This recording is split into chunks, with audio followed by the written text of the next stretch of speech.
पंजाब सरकार को चिंता करनी चाहिए। चुनाव जीतने के लिए बड़े बड़े वादे किए थे। यहाँ पर जब किसान आंदोलन चल रहा था तब भी बड़े बड़े जाकर वादे किए थे कि हम ये सब करेंगे और हमारे को वोट दीजिए, परंतु अब वह पूरे नहीं कर पा रहे। और उसमें कहीं उनको ज़रूरत है केंद्र की मदद की, तो केंद्र मदद करेगा, परंतु मूलतः किसान आंदोलन का मामला पंजाब सरकार से जुड़ा हुआ और पंजाब सरकार को चिंता करनी चाहिए।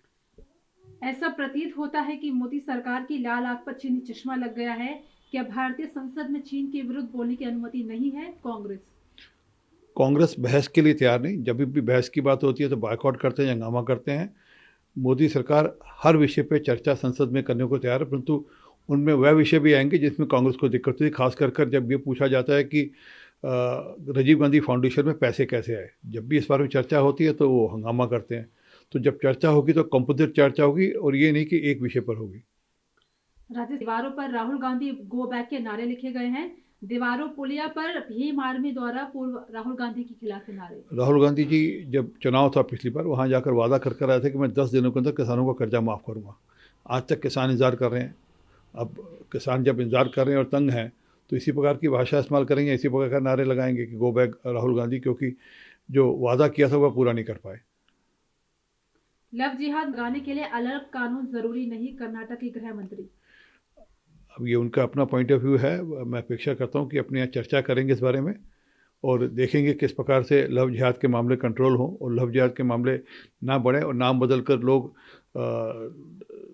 बच्चियों को बहकाएं ना और शादियां ना करें और बाद में तंग ना करें। आरबीआई के पूर्व गवर्नर रघुराम राजन शामिल हुए। बीजेपी ने कहा खुद को अगला मनमोहन सिंह मानते हैं। अब ये रघुराजन जी का जो ओढ़नी थी कि वो इकोनॉमिस्ट हैं, वो तो खुल गई। अब वो तो निकल गई। अब तो स्पष्ट है कि वो तो एक राजनेता की तरह या एक राजनीतिक दल के हिस्सा बनकर भागीदारी कर रहे हैं और इसलिए वह पिच भी कर रहे होंगे कि मैं अगली बार कभी मौका मिलेगा ज़िंदगी में तो मैं फाइनेंस मिनिस्टर बनूंगा देश का। शाहरुख खान पठान अगले साल रिलीज होगी। बट इस फिल्म में बेशर्म गाना है जो कि काफी आपत्तिजनक है। उसकी जो ड्रेसिंग है, जो गाने हैं, वो बहुत ही गलत तरीके से दर्शाए गए हैं।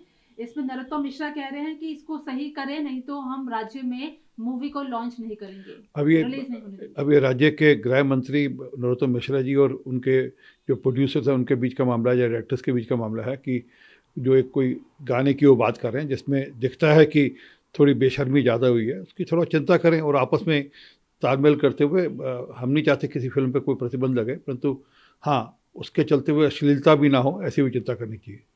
वही दूसरी ओर इंदौर की भाजपा ने कहा है कि किसी भूखे को खाना खिला दो लेकिन टिकट मत खरीदो, क्योंकि जो फिल्म है इस फिल्म का बहिष्कार करो, क्योंकि फिल्म सही तरीके से नहीं दर्शाई गई है। अब ये मैंने तो फिल्म देखी नहीं। अब फिल्म देखने के बाद ही पता लगा कि फिल्म में क्या दर्शाया गया है, परंतु हर व्यक्ति की अपनी अपनी व्यक्ति की अपनी बात कहने की छूट है। अब उनको लगता है कि नहीं है तो वो उसका बहिष्कार करें, जिनको देखनी वो देखें, हमारा इसमें कोई रोल नहीं है। छपरा में जहरीली शराब से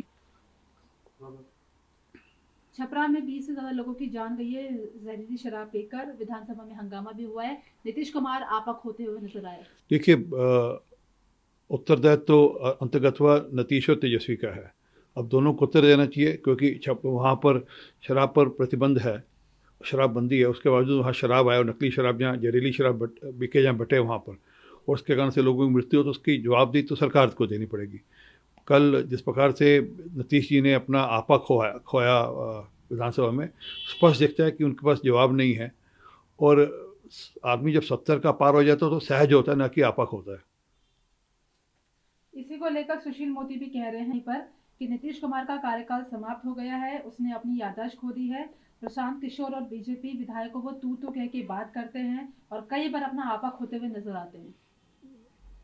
70 की उम्र अगर पार हो जाए, 71 साल के वह हो गए, आदमी को सहज होना चाहिए, ना कि आपक होना चाहिए। और जितनी सहजता में रहेंगे उतना उनके लिए लाभदायक है और जितना आपक होंगे उनकी सेहत के लिए भी अच्छा नहीं।